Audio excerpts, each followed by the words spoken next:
अब मैं आप लोगों को यहाँ पर एक इंटरेस्टिंग चीज बताऊंगा इस आर्टिकल में जो आप लोगों को समझनी है बहुत ही आसानी से, कि कोई भी टॉपिक जो है वो वन डायमेंशनल नहीं होता है। और कि साउथ साउथ कोऑपरेशन, तो यहाँ पर एक साइड में अमीर देश हो गए जैसे यूएसए हो गया, कनाडा हो गया, यूरोप हो गया, यहाँ पर रसिया हो गया और ऑस्ट्रेलिया हो गया, ये सारे के सारे अमीर देश आप लोगों को यहाँ पर देखने को मिलते हैं। ठीक है, तो इस कॉन्फ्रेंस ऑफ पार्टी 29 के अंदर में एक आर्टिकल यहाँ पर बता रहे हैं, यहाँ पर बेसिकली एक आर्टिकल है जिसको बोला आर्टिकल 6.2। ठीक है, कोई हेल्थ की सर्विस है तो यंग पॉपुलेशन आप लोग दुनिया की बर्बाद कर रहे हो यहाँ पर। अभी यहाँ पर हमारे लिए भी डिबेट और डिस्कशन स्टार्ट हो चुके हैं क्योंकि 2030 के पास में हम लोग जाने वाले हैं। ये बोला गया था जब 2018-20 के पास में जब मैं डिस्कशन किया करता था। आगे चलते हैं। अब मैं आप लोगों को यहाँ पर एक इंटरेस्टिंग चीज बताऊंगा इस आर्टिकल में जो आप लोगों को समझनी है बहुत ही आसानी से, कि कोई भी टॉपिक जो है वो वन डायमेंशनल नहीं होता है। उस टॉपिक को आप लोग अलग अलग डायमेंशन में भी आप लोग लेकर चल सकते हो। तो यहाँ पर ये ऐसा ही टॉपिक है जैसे मैंने अभी आप लोगों से डिस्कस की थी एआई का साउथ साउथ कोऑपरेशन के बारे में मैंने बात की थी, ऐसे ही एआई का क्लाइमेट चेंज को लेकर यहाँ पर मैं आप लोगों से बात करने वाला हूँ। तो इसको आप लोग समझिएगा तो आप लोग अच्छे से चीजों को कनेक्ट कर पाओगे कि एग्जाम में हम लोग को एक दूसरे के साथ में टॉपिक को कैसे कनेक्ट करना है। ठीक है, तो ये पॉइंट आप लोग यहाँ पर ध्यान रखना। अब इंटरेस्टिंग क्या है पहले मैं आप लोग को यहाँ पर समझाता हूँ। ये जो पर्टिकुलर टॉपिक है इसमें बात की जा रही है कि इंडिया जो है, अच्छा कोई भी आप लोग एक बात ध्यान रखना, अब सिलेबस पढ़ोगे आप लोग यूपीएससी का तो एक चीज आप लोगों को कॉमन देखने को मिलेगी, वो क्या है, कोई भी टॉपिक को वो आप लोग को पढ़ने के लिए बोलते हैं तो हमेशा ये कहते हैं कि इसको इंडिया के रेफरेंस में देखो। अगर कोई भी टॉपिक ऐसा आ रहा है आप लोग का जो इंडिया को रेफरेंस ले रहा है तो वो और इंपॉर्टेंट आप लोग का हो जाता है। अगर किसी भी स्टेट पीसीएस या यूपीएससी की आप लोग तैयारी कर रहे हो तो उन टॉपिक को आप लोग ध्यान रखिए जो इंडिया जहां पर अपना रोल प्ले कर रहा है, कहीं पर इंडिया के ऊपर में इंपैक्ट पड़ रहा है, तो वो चीज आप लोग के लिए अलग से इंपॉर्टेंट हो जाती है। ठीक है, तो ये चीज आप लोग समझना। दिल्ली नेक्स्ट सीएम कौन होगा? ये देखो इसको कहते हैं इंटरेस्टिंग लोग। मैं टॉपिक पढ़ा रहा हूँ यहाँ पर और ये अलग ही लेवल पर इनकी कहानी चल रही है।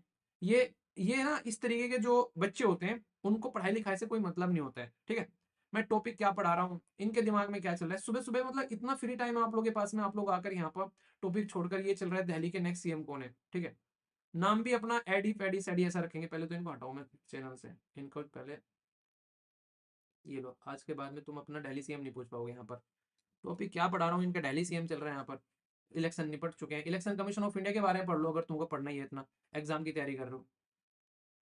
हरकतें होती हैं, मतलब थोड़ा सा समझा करो चीजों को, तुम कर क्या रहे हो यहाँ पर, अलग ही लेवल पे की कहानी चल रही है। टॉपिक के बारे में कुछ समझा रहा हूँ कुछ पढ़ा रहा हूँ, उसको छोड़कर अपना तो दिमाग खराब कर ही रहो, दूसरों का भी दिमाग खराब कर रहे हो उसमें है।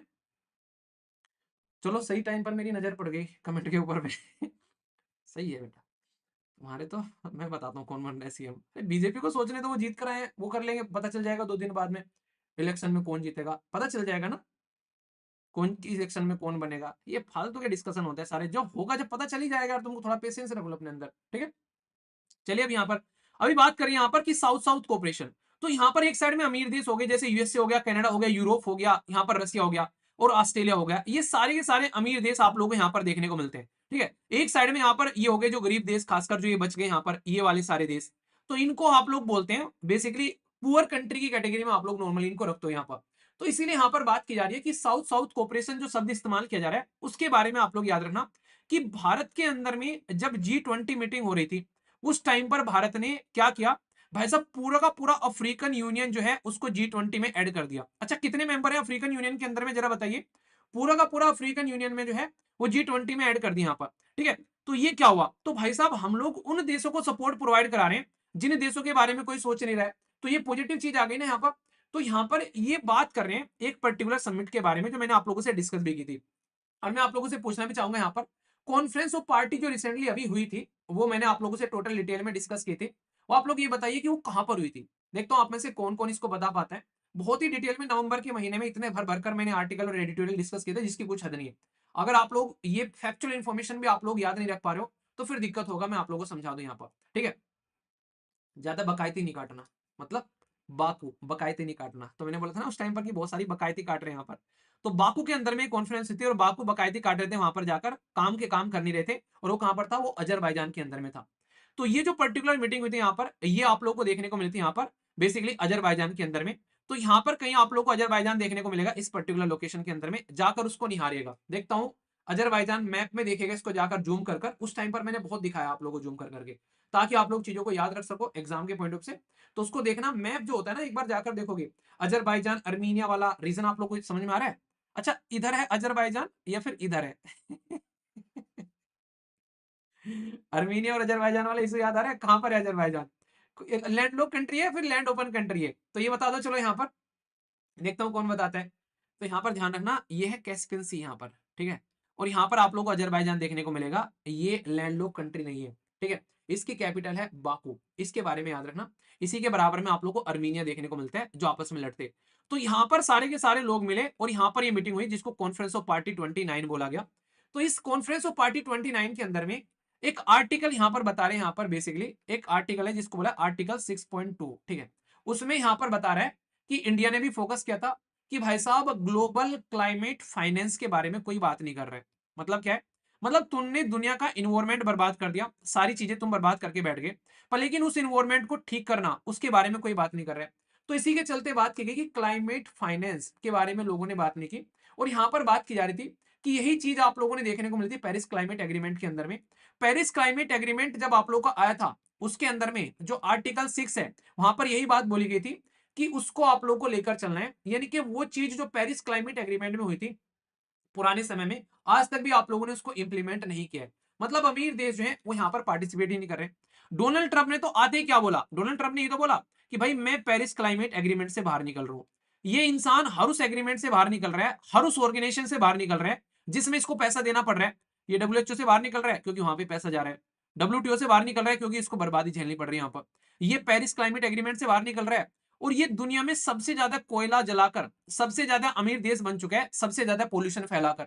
और अब जब इसका रेस्पॉन्सिबिलिटी बोली जा रही है कि भाई एनुअली दुनिया में अगर क्लाइमेट चेंज को डील करना है, आप लोगों को टेम्परेचर बढ़ता हुआ रोकना है, तो इंडिया ने भी बोला था कॉन्फ्रेंस ऑफ पार्टी जब 29 हुई थी कि भाई आज की डेट में $1 ट्रिलियन की रिक्वायरमेंट है आज की डेट में दुनिया में, अगर चीजों को आप लोगों को कंट्रोल करना है। आप लोग हमको बोलो कोयला यूज करना बंद करते हैं, हम कर देंगे। तुम हमको सोलर पैनल खरीदने के, सोलर पैनल में इन्वेस्टमेंट करने के पैसे दे दो, तुम वो देने के लिए तैयार नहीं हो, ठीक है?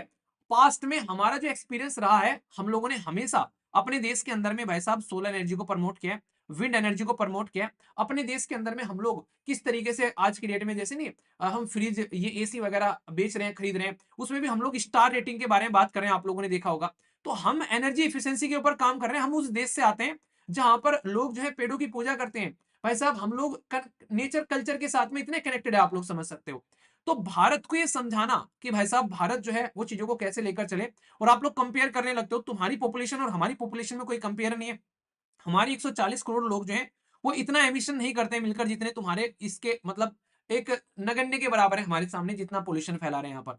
तो हमारे लोग तो आज भी फिर भी अपना बहुत ही एक तरीके से डेवलप लाइफ के बहुत ही नीचे जी रहे हैं। आज भी हम लोग एक तरीके से, हम हमारे घर में कोई एक गाड़ी खरीद ले तो भाई साहब बहुत बड़ा सपना होता है कि घर में गाड़ी आ गई।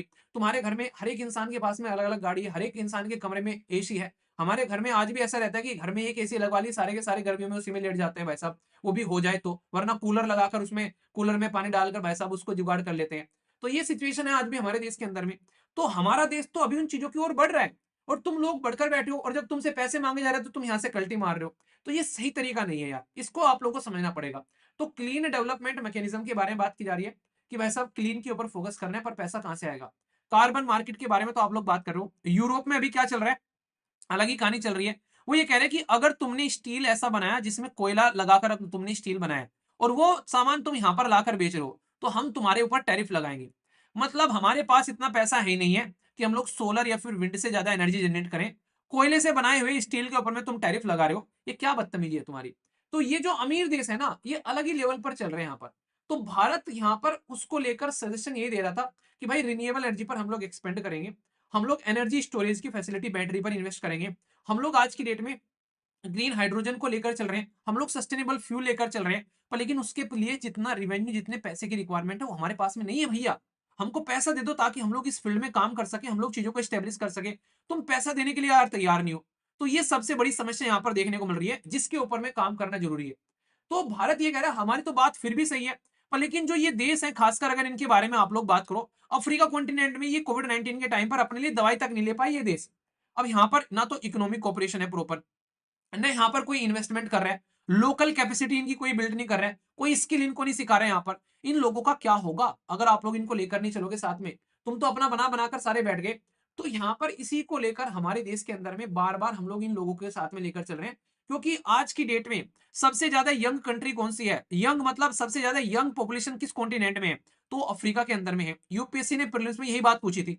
भाई साहब आज की डेट में जापान बूढ़ा हो रहा है, पूरा का पूरा यूरोप बूढ़ा हो रहा है, आज के डेट में सबसे ज्यादा यंग पॉपुलेशन यहाँ पर है, और इनके पास में ना कोई स्किल है, ना कोई टेक्नोलॉजी है, ना भाई साहब इनके पास में कोई हेल्थ की सर्विस है। तो यंग पॉपुलेशन आप लोग दुनिया की बर्बाद कर रहे हो यहाँ पर। अभी यहाँ पर हमारे लिए भी डिबेट और डिस्कशन स्टार्ट हो चुके हैं, क्योंकि 2030 के पास में हम लोग जाने वाले हैं। ये बोला गया था जब 2018-20 के पास में, जब मैं डिस्कशन किया करता था आर्टिकल, उस टाइम पर ऐसे ऐसे आर्टिकल छपा करते थे कि भाई हमारे पास में यूथ है, हमारे पास में डेमोग्राफिक डिविडेंड है, इस यूथ को हम लोग स्किल देकर आगे लेकर चलेंगे, हमारा देश दुनिया में डेवलप कंट्री बनेगा। उस टाइम पर ऐसे ऐसे आर्टिकल आया करते थे। और अभी 5-6 साल के अंदर ही यहाँ पर आर्टिकल का नेचर चेंज हो चुका है, कि जो हमारी पॉपुलेशन अभी आज की डेट में, मान लीजिए आप लोग की एज 25 साल है, ठीक है, और 10 साल में 35 हो जाएगा, जॉब अगर नहीं लगी तो क्या कंडीशन होगी। सोचो अब ये सारे के सारे लोग जो हैं, जिनको आप लोगों ने जॉब नहीं दी, ये आगे चलकर बुजुर्ग भी होंगे ना, इनकी हेल्थ और दुनिया भर की रिक्वायरमेंट जो भी रहेगी जिंदगी में, वो समस्या फेल करेंगे। परिवार पर बर्डन बढ़ेगा एक दूसरे का, बीमारी अगर होगी तो यहाँ पर लेकिन मैनेज करने के लिए बैलेंस यानी कि पैसा नहीं रहेगा उस टाइम पर, तो क्या बर्बादी होने वाली है आप लोग समझ रहे हो। साउथ इंडिया के जो राज्य है इस चीज को लेकर रोना स्टार्ट कर चुके हैं, तमिलनाडु, आप लोगों को केरला, उन्होंने बकायदा फाइनेंस कमीशन जो है हमारे देश के अंदर में, उसके सामने रो दिए वो इस चीज को लेकर, कि भाई हमारी पॉपुलेशन हम लोगों ने कंट्रोल कर ली, वो पॉपुलेशन बुजुर्ग हो रही है, और हमारे पास में आज की डेट में उन बुजुर्ग पॉपुलेशन को मैनेज करने के लिए रिसोर्सेज की रिक्वायरमेंट पड़ेगी, और तुम हमारे रिसोर्स छीनकर यहाँ पर दूसरे राज्यों को में बांट रहे हो जाकर। तो फाइनेंस कमीशन इस मुद्दे को भी कंसीडर कर रहा है, कॉन्स्टिट्यूशन बॉडी है आर्टिकल 280 के अंदर में। तो मुद्दा समझ रहे हो आप लोग यहाँ पर। तो ये मुद्दे बकायदा बहुत ही इंपॉर्टेंट है आज की डेट में, जिसके ऊपर में आप लोग ध्यान रख सकते हैं, ठीक है, कहीं ना कहीं। तो इस चीज को आप लोग को यहाँ पर समझना पड़ेगा, अगर इस चीज को आप लोग नहीं समझोगे तो कहीं ना कहीं ये एक ऐसी अपॉर्चुनिटी मिस कर दोगे। आप लोगों ने एक कहावत सुनी, सैर कर दुनिया की गाफिर जिंदगानी फिर कहां, जिंदगानी कर रही तो नौजवानी फिर कहां। जो यूथ होता है ना, जो यंग लाइफ होती है, उसके अंदर में ह्यूज एनर्जी होती है। अगर उनकी एनर्जी को तुम लोगों ने टैप नहीं किया, उनकी एनर्जी को ढंग से अगर तुम लोगों ने यूटिलाइज नहीं किया, तो भाई बहुत बड़ी समस्या होगी, यही यूथ जो है तुम्हारे ऊपर बर्डन बन जाएगा। तो ये चीजें समझाने की कोशिश करें। तो आज की डेट में अगर आप लोग चाहते हो चीजों को संभालना, तो इस यूथ को टैप करना जरूरी है, ठीक है। अभी यहाँ पर अगर क्लाइमेट चेंज के बारे में बात करें, तो इस यूथ को भी आप लोग साथ में लेकर आ सकते हैं, ठीक है। तो सबसे पहले तो एमिशन के ऊपर में रिक्वायरमेंट हम लोग को घटानी पड़ेगी, ठीक है। इसी के साथ में अपॉर्चुनिटी लोगों के लिए बढ़ानी पड़ेगी। अब सोलर सिस्टम है भाई, एक दिन मैंने आर्टिकल डिस्कस किया था कि सोलर एनर्जी के फील्ड में कितने सारे लोगों को इंप्लॉयमेंट मिल गया। तो कोई नया फील्ड आता है तो लोगों को इंप्लॉयमेंट मिलता है। आज की डेट में सोलर को इंस्टॉल करना, सोलर की सर्विस प्रोवाइड कराना, ये सारी की सारी सोलर जो पैनल है उनको मैन्युफैक्चर करना, तो ये सारी जॉब क्रिएट करने के तरीके है कि नहीं है। आप लोग सोचो इस चीज को यहाँ पर। तो हर एक चीज को, हर एक सेक्टर को आप लोग दूसरे सेक्टर के साथ में कनेक्ट कर सकते हो। पर लेकिन इंपॉर्टेंट मुद्दा ये है, क्या हमारे पास में सोलर पैनल मैन्युफैक्चर करने वाली स्किल है, क्या हमारे पास में सोलर पैनल को इंस्टॉल करने वाले हमारे लोगों के पास में, हम लोगों ने उनको स्किल प्रोवाइड करा रखी है। उनको पहले आप लोगों को प्रिपेयर करना पड़ेगा। तो लॉन्ग टर्म आप लोगों को समझना पड़ेगा, जो इन्वेस्टमेंट आज हो रहा है इस फील्ड के अंदर में, वो लॉन्ग टर्म में आप लोगों को बेनिफिट पहुंचाएगा। अगर आज आप लोग इन्वेस्टमेंट नहीं करोगे इन चीजों के अंदर में, तो फिर आगे चलकर परेशान होगे, ठीक है। तो चाहे आप लोगों की नॉलेज में इन्वेस्टमेंट हो, चाहे किसी पर्टिकुलर प्राइवेट सेक्टर में इन्वेस्टमेंट हो, वो जितनी जल्दी कर लिया जाए उतना ही ज्यादा पॉजिटिव आप लोगों को इंपैक्ट उसका देखने को मिलेगा फ्यूचर में।